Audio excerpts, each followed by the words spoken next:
बी.एन.डी. Inter college Jadauda पांडा जो आज result में भी नंबर 1 है और टीचर्स की परफॉर्मेंस में भी नंबर 1 है।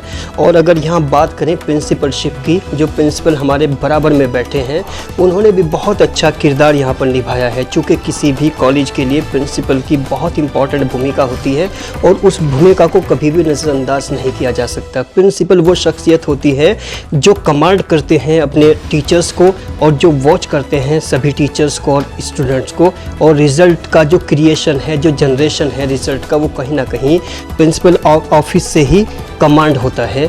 उन्हीं से कुछ बात जानने की कोशिश करते हैं। सर बताइए कि 2024 में जो बी.एन.डी. इंटर कॉलेज ने एक रिकॉर्ड तोड़ रिज़ल्ट दिया है यूपी बोर्ड में, इसके पीछे बताइए आपकी क्या भूमिका? सर सबसे पहले तो मैं ये कहना चाहूँगा कि मेरी भूमिका जो है प्रिंसिपलशिप एज ए प्रिंसिपल वो बहुत महत्वपूर्ण होती है वो किसी भी कॉलेज के लिए। कि प्रिंसिपल आंतरिक मैनेजर होता है एक तरह से, वो विद्यालय को कैसे लेके चलता है, एजुकेशन को कैसे मैनेज कर रहा है और स्टाफ को कैसे मैनेज कर रहा है, ये अहम रोल होता है उसका। तो जो भी संसाधन यहाँ उपलब्ध हैं, मैंने अपनी इच्छा से, अपने नॉलेज से और अपने अनुभव से सबको व्यवस्थित करके चला, जिसका परिणाम हमें बहुत ही अच्छा मिला। आपका नाम है? मेरा नाम सर जैनेंद्र कुमार है। जैनेंद्र कुमार जी, समाज में जो हम ग्राउंड पे पहुंचे हैं वहाँ पर बोलते हैं लोग कि बी.एन.डी. इंटर कॉलेज के जो प्रिंसिपल हैं उन्होंने एक बहुत मुख्य भूमिका बच्चों को मैनेज करने में निभाई है। ये यहाँ ऑफिस से और समाज और गांव घरों तक ये पहचान कैसे पहुँची? सर इसके पीछे मैं थोड़ा सा बैक में जाना चाहूँगा। मेरा चयन 2003 में एज ए ज्योग्राफी लेक्चरर के रूप में होगा। मैं चयन बोर्ड आयोग से आया, तो शुरू में जैसे ही आया तो यहाँ जो है बच्चे जो है काफ़ी बड़े बड़े होते थे, तो 2-4 टीचर हमारे साथ आए, तो हम लोगों ने प्रयास किया, उन्हें समझाने का भी प्रयास किया। हालांकि वो दौर ऐसा था कि थोड़े बच्चे इधर उधर नकल वकल का भी प्रयास करते थे, लेकिन उस भ्रम को हम लोगों ने तोड़ा। बार बार समझाते रहे कि भाई नकल से कुछ नहीं हो सकता, आप ईमानदारी से इसको पढ़िए और ईमानदारी जहाँ लाएँ पढ़ाई में तो आप निश्चित रूप से आगे बढ़ेंगे। और स्टाफ ने भी साथ दिया बहुत से, क्योंकि हमारे साथ बहुत से लोग आए थे जो चयन बोर्ड से आए थे, तो उन्होंने नए माहौल को बनाने में पूरा सहयोग दिया और उन्हीं के सहयोग से और गांव वालों के सहयोग से और मैनेजमेंट के सहयोग से ये विद्यालय इस शिखर पर पहुंचा है। अगर एज ए प्रिंसिपल बात करूं, एक प्रिंसिपल किसी भी कॉलेज के लिए खासकर स्टूडेंट्स की तरक्की के लिए, उनकी एजुकेशन में प्रोग्रेस के लिए क्या होता है एक लाइन में? ये प्रिंसिपल की महत्वपूर्ण भूमिका होती है। वो बच्चों के जो अंदर प्रतिभा है, अगर उसको सही टाइम से पहचान लिया और उसका हेल्प किया तो निश्चित रूप से वो बच्चा निखार पे आएगा और विद्यालय का और समाज का और सबका नाम रोशन करेगा। अभी आपके कॉलेज से आंचल ने 57 सालों का रिकॉर्ड तोड़ा है और ये आपके प्रिंसिपलशिप के दौरान हुआ है। इसका क्रेडिट सीधे कहीं ना कहीं आपका नाम लिखा जाएगा। जब भी आंचल का नाम आएगा तो ज्ञानेंद्र का नाम जरूर आएगा। तो ऐसे मौके पर अपनी भावनाओं को आप कैसे व्यक्त? सर सबसे पहले मैं आंचल को धन्यवाद देना चाहता हूं कि ये माहौल उसने क्रिएट किया है। और सर थोड़ा सा मैं बैक में भी जाना चाहूँ। 2013 का जो रिजल्ट रहा उसमें भी हमारे विद्यालय से एक छात्रा थे, उसका भी नाम आंचल ही था, आंचल त्यागी। उसने जो है 89.6% गेन किया था और वो जो प्रदेश स्तर की जो छात्रवृत्ति है सरकार के द्वारा दी गई थी उसको उसने प्राप्त किया था। तो और उसके बाद 13 के बाद तब भी हम एक प्रिंसिपल थे और 13 के बाद पुनः इस संस्था को इस शिखर पे ले जाने पे गांव वालों का और संबंधित छात्र छात्राओं का, स्टाफ का और मैनेजमेंट का सहयोग मिला। अब भी मैं बहुत अच्छा महसूस कर रहा हूं और आगे भी इससे अच्छा प्रयास करूंगा कि हमारे यहाँ से और टॉपर आते रहें। और ज्ञानेंद्र कुमार प्रिंसिपल जो वास्तव में एक ऐसे हकदार बन गए हैं इस बार, एक ऐसा रिकॉर्ड 57 सालों का जब भी इतिहास लिखा जाएगा बी.एन.डी. इंटर कॉलेज का तो ज्ञानेंद्र कुमार जी का नाम ज़रूर आएगा। और उनकी लगातार अथक मेहनत, प्रयास और कोशिशों के साथ साथ बी.एन.डी. इंटर कॉलेज आज चरम पर है और वेस्ट यूपी के ज़िला सहारनपुर में अपनी एक पहचान रखता है। और इसी तरह से हम आपको लगातार एकेडमिकल इंस्टीट्यूशंस की रिपोर्ट दिखाते रहेंगे। बने रहिए एन एक्सप्रेस के साथ। जो फादर ऑफ द स्टूडेंट, जो इस लड़की के वालिद साहब हैं, वो मौलवी हैं जो मदरसे से कनेक्टेड है। ये उन मौलवियों के लिए भी एक बहुत इम्पॉर्टेंट मैसेज है कि वो मौलवियत के साथ साथ एक दुनियावी एजुकेशन को कितनी अहमियत उन्होंने दी है। अपना नाम बताओ। मंतशा त्यागी। मंतशा बताइए, आपने कितने % मार्क्स अचीव किए हैं बी.एन.डी. इंटर कॉलेज में? मैंने 88% मार्क्स अचीव किए हैं। 88% जैसे आपने देखा कि आपको कोई शिकायत रही है कि 88% मेरे सही मार्क्स हैं या कुछ कम है या कुछ ज़्यादा है, जो आपने कैलकुलेशन किया था एग्ज़ाम के बाद? नहीं, थोड़ा हिंदी में मुझे डाउट है अपने लिए। मैं हिंदी में मेरे मार्क्स ज़्यादा कट गए। कितने मार्क्स? 73। अब टोटल सब्जेक्ट के मार्क्स को मेंशन कीजिए। और हिंदी में तो 73 है, इंग्लिश में 95, फिज़िक्स में 89, केमिस्ट्री में 86 और बायो में 97। 97। कौन सा सब्जेक्ट आपका इंटरेस्टेड है? बायो।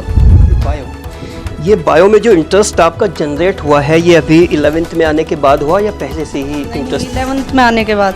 वो कैसे आपका इंटरेस्ट बना है, थोड़ा तफसील से बताइए इस बारे में। वो इसलिए मैंने जब अपने लिए 10th करने के बाद 11th में जब बायो सेलेक्ट की थी, अपने लिए ड्रीम मेरा है डॉक्टर बनूं, मैं नीट करूं, तो इसीलिए मैंने अपने लिए बायो सेलेक्ट की थी। और नीट में भी जो ज़्यादा क्वेश्चन आते हैं वो बायो के आते हैं। आपको इंस्पिरेशन कहाँ से मिली है ये बायो और डॉक्टर और नीट की? ये मेरी मदर और फादर से ही है। आपकी मदर का बैकग्राउंड, उनकी क्वालिफ़िकेशन और फादर की क्वालिफ़िकेशन को भी बताइए। मैं सबसे पहले तो अपनी मदर का ही बताती हूँ। मेरी जो मदर है वो बहुत मतलब एजुकेटेड फैमिली से बिलोंग करती हैं। इनके एक ब्रदर हैं, वो भी डॉक्टर हैं, एक अमेरिका में रहते हैं, वो भी बहुत ज़्यादा एजुकेटेड हैं। और इनकी सिस्टर भी, सभी लोग इनकी फैमिली में एजुकेटेड हैं बहुत ज़्यादा। और मेरे फादर खुद एजुकेटेड हैं। तो फादर की क्वालिफ़िकेशन क्या है? और फादर जो है ना मेरे मौलवी हैं। मौलवी हैं।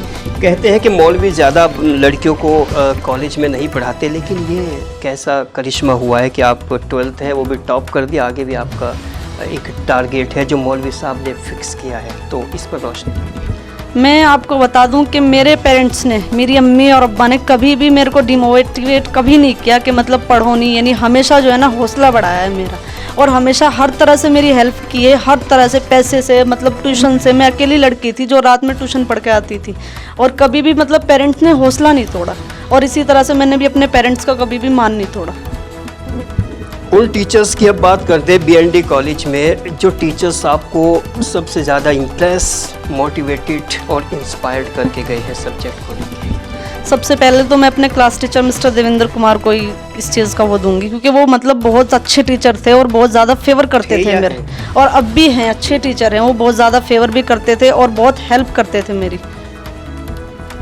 BND इंटर कॉलेज एक त्यागी डोमिनेंट कॉलेज है, तो आपको कभी ऐसा फील हुआ है कि आप जिस लिबास में मतलब एक पूरा उसके साथ अपने दुपट्टे के साथ वहाँ बैठती हो, तो किसी तरह का कोई आपको भेदभाव नजर आया? नहीं, मुझे आज तक कोई नज़र नहीं आया। और आज तक वहाँ के टीचर का मैंने ये देखा है, टीचर्स जो थे वहाँ के बहुत अच्छे थे। उन्होंने मतलब कभी भी बच्चों को इस तरह से ये नहीं किया कि तुम अलग उससे हो या हम अलग उससे हैं। सब तरह से मतलब बच्चे को हर तरह से हेल्प करते हैं वहाँ पे वो लोग। प्रिंसिपल का नाम बताइए और मैनेजर का नाम बताइए। प्रिंसिपल का नाम तो मिस्टर जैनेंद्र कुमार है और मैनेजर का मुझे नहीं पता। जो जैनेंद्र कुमार जी अगर आपको सीधे सुन रहे हैं, तो ultimate over the big achievement, what would you like to convey the message to the principal of BND college? देखो, ऐसा तो ये है कि 2 साल जब मैं रही हूँ, 11th 12th मैंने उनके वहाँ पे की है, मेरा कोई प्रिंसिपल सबसे ज़्यादा कांटेक्ट नहीं हुआ। असल तो ये है, एक दफ़ा मैं उनके ऑफिस में गई थी, वो हुआ ये, मेरे एग्ज़ाम का रिज़ल्ट आया था और मेरे 90 मार्क्स इंग्लिश में आए थे। और इंग्लिश के हमारे नरेश सर थे, वो मेरे को ऑफिस में भी लेके गए थे कि इस लड़की ने जो है ना इंग्लिश में मेरे हाथ से इतने अच्छे मार्क्स पाए हैं। वैसे ये है कि प्रिंसिपल जो थे वहाँ के बहुत मतलब स्कूल माइंडेड थे, बहुत अच्छे थे, बच्चों को समझाते थे, बिल्कुल भी स्ट्रिक्ट नहीं थे कि बच्चों को मतलब किसी भी तरह से डराना है कोई भी, और बच्चे की हेल्प भी बहुत करते थे। अगर BND इंटर कॉलेज ना होता तो आज मंतशा खुद को कहाँ पाती? ये तो बहुत लक है, जहाँ होना होता है वहीं होता है। लेकिन अगर मतलब BND इंटर कॉलेज ना होता तो मेरा ये था कि मैं जो है ना 10th के बाद नरोत्ता वगैरह में कहीं पे किसी स्कूल में एडमिशन ले लेती। प्रॉब्लम होती बिल्कुल। उस प्रॉब्लम का सलूशन BND इंटर कॉलेज है। तो जिसने जो फाउंडर है BND इंटर कॉलेज के, उनके लिए क्या कहना चाहोगे? उनके लिए मैं ये कहना चाहूँगी कि जितना उन्होंने हमारी और आने वाली जनरेशन के लिए किया है ना, वो उनके लिए उन्होंने बहुत अच्छा किया है। आने वाली जो लड़कियां हैं, हमारे गांव की लड़कियां भी है, पास में ही कॉलेज है, जा सकती हैं, पढ़ सकती हैं। और जो है ना मतलब एक हमारे गांव का और उनके गांव का एक अलग रिलेशन है। एक मुस्लिम त्यागी गांव है, एक हिंदू त्यागी गांव है, लेकिन मुस्लिम त्यागी गांव ने अब तक कोई इंस्टीट्यूशन यहाँ इस्टेब्लिश नहीं किया, जबकि बिरादरी एक है। तो यहाँ के स्पेशल इस गांव के त्यागियों के लिए आपका क्या ज़बरदस्त मैसेज? मेरा मैसेज मैं ये देना चाहती हूँ और दूंगी भी कि कामयाब होने के बाद एक स्कूल में अच्छा स्कूल और अच्छा कॉलेज ज़रूर होना चाहिए। इस गांव की फितरत में स्कूल क्यों नहीं है ये तो मुझे नहीं पता, लेकिन अगर मैं, क्या आपने कभी ये बात नहीं सोची? एजुकेशन की कमी है, एजुकेशन की कमी। लेकिन पड़ोस में नहर बहती है, बराबर में प्यासे हैं, वो एजुकेशन की नदी बह रही, 60-70 साल हो चुके हैं, क्या उससे भी इन्होंने कोई सबक नहीं लिया? नहीं, मुझे ऐसा कुछ लगा नहीं। लेकिन जैसे जैसे मैं देख रही हूँ लोग आगे बढ़ रहे हैं, पढ़ रहे हैं, पढ़ लिखने के बाद अपने बच्चों को पढ़ा रहे हैं, तो उसमें बहुत ज़्यादा इम्प्रूवमेंट भी आ रहा है। जैसे आपके गांव में सबसे ज़्यादा क्रेज़ है सऊदी अरब जाने का, मतलब गल्फ़ कंट्रीज़ में वो ज़्यादा जा रहे हैं, लेकिन गल्फ़ में जो लोग आते हैं हम उनमें तहज़ीब बहुत कम देखते हैं, निहायत बदतमीज़ या बहुत हैं। क्या सऊदी की कल्चर बताइए, थोड़ा सा आपने कभी फील किया है कि सऊदी उनको किस तरह का कल्चर देता है कि उनको बात करने तक का सलीका नहीं? थोड़ा इस पर एक स्टूडेंट होने के नाते 12th का मैं आपकी एक राय लेना चाहता हूँ। एक तो ये है कि जो लोग सऊदी में रहते हैं मोस्टली जो देखे हैं मैंने, वो अनएजुकेटेड लोग जाते हैं, और एजुकेशन तो एजुकेशन है, उसके ऊपर तो देखो जो एजुकेशन वाला आदमी होगा वो तो अलग दिखाई देगा। और एक चीज़ और है, वहाँ का जो कल्चर है वो इतना अच्छा नहीं है जितना हमारे इंडिया का है। वहाँ के लोग बिल्कुल भी जो है ना अलग रहते हैं हमारे यहाँ के लोगों से, वो बिल्कुल भी यहाँ के लोगों से मिलना जुलना नहीं चाहते।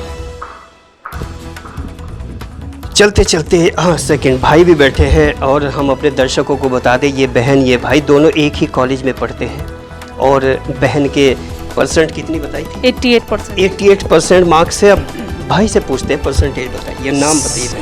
मोहम्मद अफजल। अफजल कितना परसेंट नंबर? 67।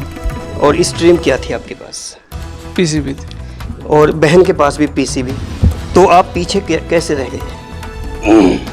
शायद मेहनत में कोई कमी रही है हमारी, शायद या कंफर्म? कंफर्म तो नहीं कर सकते क्योंकि अपनी तरफ से हमने पूरी मेहनत की है बस। तो ये दोष खुद को देना चाहोगे या कॉलेज के किसी टीचर्स को या किसको? नहीं, दोस्त किसी को नहीं देना चाहिए। टीचर तो अपनी जगह अच्छा ही करते हैं, दोस्त अपने से ही होते हैं। सब कुछ गलती अपने से, गलती अपने से ही होती है। अम्मी बैठी, अम्मी से भी बात करते हैं। जैसे बेटी ने 88% मार्क्स अचीव करके आपका नाम बल्कि अल्पसंख्यक समाज का नाम रोशन किया है, क्या कहना? जी, मैं तो यही कहना चाहूँगी कि आप बहुत ही अच्छा किया, और सब लड़कियाँ पढ़े लिखे और सबके हौसले बुलंद। बच्ची बोलती है कि मैं नीट या डॉक्टर बनना चाहती हूँ, तो क्या आप भी चाहती हैं कि बच्ची डॉक्टर बने? जी, मैं चाहती हूँ कि खूब खुशी से पढ़े लिखे और खूब मेहनत करें और अपने ऊपर ध्यान दें और नीट की तैयारी करें। जी मौलवी साहब, आप भी कुछ बताइए, इस मौके पर क्या कहना चाहेंगे? हम ना हमेशा अपने भविष्य के बारे, बच्चों के भविष्य के बारे में सोचा है। अपनी जान पे कितनी भी कुर्बानी देनी पड़ी, लेकिन बच्चों का भविष्य सही होना चाहिए। और आगे के लिए भी सभी को ये दर्शकों को बताया जाता है कि अपने बच्चों का जीवन देखना चाहिए, अपने बच्चों का भविष्य देखना चाहिए कि अच्छा एजुकेशन तालीम होगी तो आगे कामयाबी मिलेगी, और जब तालीम ही पास में नहीं होगी तो कामयाबी कहाँ मिल जाएगी। मंतशा, लास्ट क्वेश्चन, जितने इस गांव की अम्बेटा मोहन गांव की जितनी भी लड़कियां आपको सुन रही है जो स्कूल नहीं जा पाई या स्कूल जा रही है, उनके लिए special with in one line क्या मैसेज? एक तो मैं ये मैसेज देना चाहूँगी, जितनी भी लड़कियां हैं वो पढ़ रही हैं या घर पे हैं, अगर घर पे हैं या तो उनका एक मुकद्दर है या लक है, कुछ भी मान लें आप कि उनको पढ़ाई नहीं मिली, लेकिन मैं उन लड़कियों को कहना चाहती हूँ जो पढ़ने जाती हैं कि वो कभी भी ज़िंदगी में, मतलब कभी भी अपने पेरेंट्स की गर्दन ना झुकाएं। कभी भी, वो भले ही कामयाब ना हो पूरी तरह से, लेकिन कभी भी अपने पेरेंट्स की गर्दन ना झुकाएं। मेरा नाम सीबा है, मेरे फादर का नाम मोहम्मद कासिम है, मेरी मदर का नाम हुसन जहाँ है। मैंने BND इंटर कॉलेज जड़ौदा पांडा से सेकंड टॉप किया है, 91%। अच्छा कॉलेज है, बहुत टीचर भी बहुत सपोर्ट करते हैं, बहुत अच्छे प्रिंसिपल भी बहुत सपोर्ट करते हैं। अपने अलग-अलग सब्जेक्ट के मार्क्स? मेरे बायोलॉजी में 97 मार्क्स है, बायोलॉजी में 97, केमिस्ट्री में 92, फिजिक्स में 90, हिंदी में 80 और इंग्लिश में 96 मार्क्स है। जितने भी टीचर्स आपको सुन रहे हैं BND कॉलेज के, वो चाहे मैनेजमेंट है चाहे प्रिंसिपल है, क्या कहना चाहिए? बहुत थैंक यू सर, बहुत आपने बहुत सपोर्ट किया है। 2 साल मैंने यहाँ पढ़ा है, बहुत सपोर्ट किया है, प्रिंसिपल ने भी बहुत ज़्यादा सपोर्ट किया है। एम क्या है? M medical line. प्रेरणा कहाँ से मिली? मेरे फैमिली से मिली है, फैमिली ने बहुत ज़्यादा सपोर्ट किया है। मेरा नाम मुदस्सिर है, मैं अम्बेटा मोहन का रहने वाला हूँ। मैंने BND इंटर कॉलेज से हाई स्कूल में 90.83% हासिल की है। आप बताइए, फर्स्ट पोजीशन हासिल की है आपके भतीजे ने, कैसे बयां करेंगे इसको? मैं बयां के आज बस मुझे बहुत खुशी है, अपार खुशी, बहुत अच्छा महसूस दे रहा है कि मुझे देख के जिस दिन रिजल्ट आया तो हम खेत से आए थे और हमने देखा कि यहाँ बच्चे बैठे थे हमारे यहाँ से। वैसे तो हमें उम्मीद पहले से ही थी क्योंकि ये बच्चा पहले से ही होनहार लग रहा था हमें कि ये टॉप करेगा इस बार। लेकिन जैसा हम बाहर जाते कहने लगे कि नहीं टॉप दूसरा बच्चा करेगा, फिर हमने इसका और उत्साह बढ़ाया कि बेटे और लगा रहा है।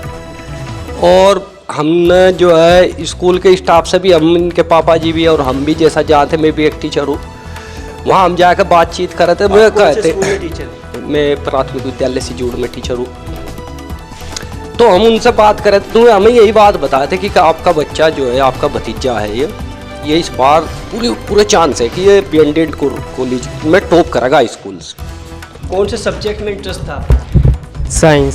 साइंस में आप बताइए। और इनकी रुचि, इनका पढ़ने का जो समय है वो भी हमें अच्छा लगा।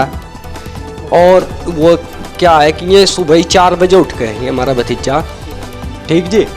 और जैसे ही हम बाहर निकले थे अपने रूम से तो ये हमें पढ़ता हुआ मिला था। तो कभी कभी हम इसे कह देते बेटे थोड़ा आराम कर ले, तो ये हमें कह रहा था ताऊ जी मुझे इस बार बहुत उम्मीद है मुझे मेरे अध्यापकों को मेरे से। और इसी तरह से हम आपको लगातार एकेडमिकल इंस्टीट्यूशंस की रिपोर्ट दिखाते रहेंगे। बने रहिए एन एक्सप्रेस के साथ। नए अपडेट के लिए बने रहें एन एक्सप्रेस न्यूज़ के साथ।